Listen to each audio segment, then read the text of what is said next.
तैहा मोर संग बिहाव करा ले वो रानी मोर जैसे कहाँ पावे। तैहा मोर संग बिहाव करा ले वो रानी मोर जैसे कहाँ पावे। तैहा मोर संग बिहाव चलेगा राजा मोर से ही कहाँ पावे। तैहा मोर संग बिहाव चलेगा भैया मोर जैसे कहाँ पावे। तोर मोर रिश्ता कहूँ नहीं होही वो, तोर मोर रिश्ता कहूँ नहीं होही वो मन भर के पछतावे। तैहा मोर संग बिहाव करा ले वो रानी मोर सही कहाँ पावे। तैहा मोर संग बिहाव करा ले वो रानी मोर सही कहाँ पावे। तैहा मोर संग बिहाव चलेगा राजा मोर जैसे कहाँ पावे। तैहा मोर संग बिहाव चलेगा भैया मोर से ही कहाँ पावे।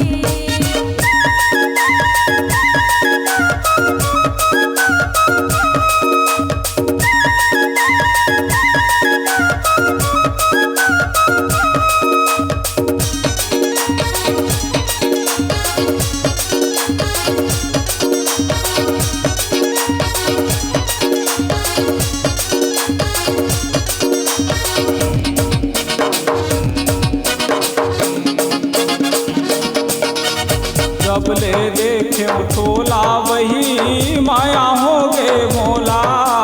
रत्ता देखत रही थोड़ा जा कमल के हावे डोला।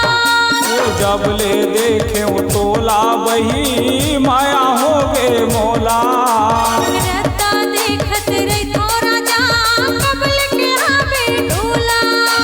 मोर संग रिश्ता जोड़ी लेबे वो, मोर संग रिश्ता जोड़ी लेबे वो अड़बड़ सुख तय पावे। तैहा मोर संग बिहाव करा ले वो रानी मोर सही कहाँ पावे। तैहा मोर संग बिहाव करा ले वो रानी मोर सही कहाँ पावे। तैहा मोर संग बिहाव चलेगा राजा मोर से ही कहाँ पावे।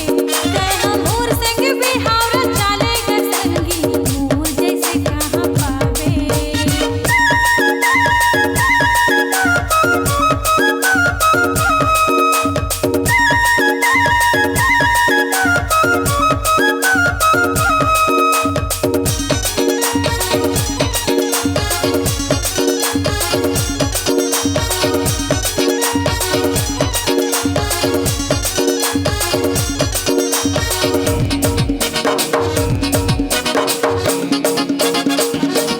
सोलह बरस के तोर जवानी चंदा कस रूप भारी।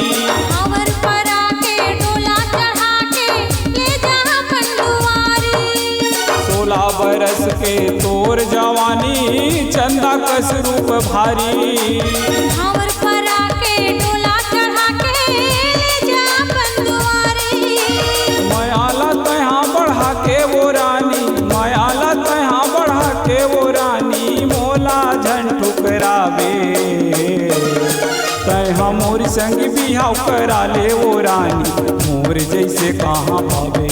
तैहा मोर संग बिहाव करा ले वो रानी मोर जैसे कहाँ पावे। तैहा मोर संग बिहाव चलेगा सजना मोर से ही कहाँ पावे।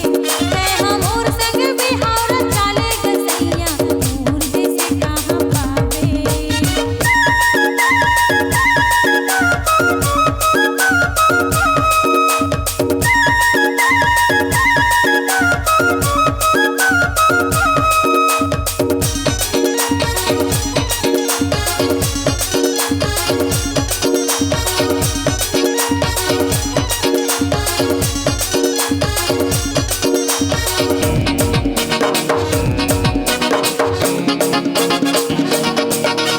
तोर माया माँ हो क्यों दीवाना वो नींद नहीं आवे मोला। रात भर सपना माँ बैहा देखत रही तो तोला। तोर माया माँ हो क्यों दीवाना वो नींद नहीं आवे मोला। रात भर सपना माँ बैहा देखत रही तो तोला। तोर मोर रिश्ता कहूँ नहीं होही वो, तोर मोर रिश्ता कहूँ नहीं होही वो मन भर के पछतावे। हमोर संग बिहाव करा ले वो रानी मोर जैसे कहाँ पावे। तय हमोर संग बिहाव करा ले वो रानी मोर जैसे कहाँ पावे, मोर जैसे कहाँ पावे।